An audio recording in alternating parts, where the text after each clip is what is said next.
மருத்துவமனையிலிருந்து கூட அரசு பணிகளை மேற்கொண்டு வீடியோ சுட்டு நீங்க சட்டமன்றத்துல இருந்துட்டு ஒரு வேலையும் செய்யல. அதனாலதான் மக்கள் உங்களை வீட்டுக்கு அனுப்ப தயாராயிட்டாங்க.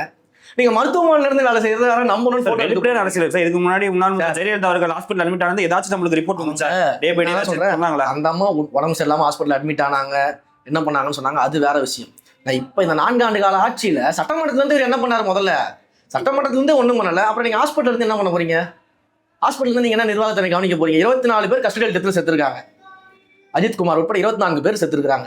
அந்த 24 பேர்களுக்கு நீங்க என்ன பண்ணிட்டீங்க சொல்ல முடியுமா? அந்த 24 கஸ்டடியல் டெத் எதனால நடந்துச்சு? யார் நடத்தினாங்க? அந்த அதிகாரிகள் இப்ப எங்க இருக்கிறாங்க? அவர்கள் மீது எடுக்கப்பட்ட நடவடிக்கை என்ன? அந்த குடும்பங்களுக்கு இந்த அரசாங்கம் செய்த உதவிகள் என்ன? ஏதாவது வெள்ளை அறிக்கை இருக்கா? இதெல்லாம் நீங்க செய்யல. 24 வருஷமா இதையே நீங்க செய்யல. இப்ப ஹாஸ்பிட்டல் போய் உட்கார்ந்தா மட்டும் நீதி கிடைச்சிருமா? அந்த 24 பேர் நீதி கிடைச்சிருமா? ஹாஸ்பிட்டல் உட்கார 3 நாள் மட்டும் அதே ஹாஸ்பிட்டல் போனா வேலை செய்வார் அவரு. சார் முதல்வர் எது பண்ணாலும் விமர்சனம் பண்ண என்ன? சட்டமன்றத்தில் உட்காந்து வேலை செய்யுமா? நாங்க ஏங்க விமர்சனம் பண்ண போறோம்? சார் அவர் மருத்துவமனை உடல்நிலை பாதிக்கப்பட்ட நிலையில மக்கள் பணி ஆற்றாருன்னு சொல்றாங்க. நாங்க சொல்றேன், நீங்க 4 ஆண்டு காலம் பாதிக்கப்பட்டவங்களுக்கு இந்த பணிகளை செஞ்சு இந்த வெள்ளை அறிக்கை கொடுக்க வேண்டியதானே கேட்கறேன். நான் சட்டமன்றத்தில் இருந்தீங்களா 4 வருஷமா?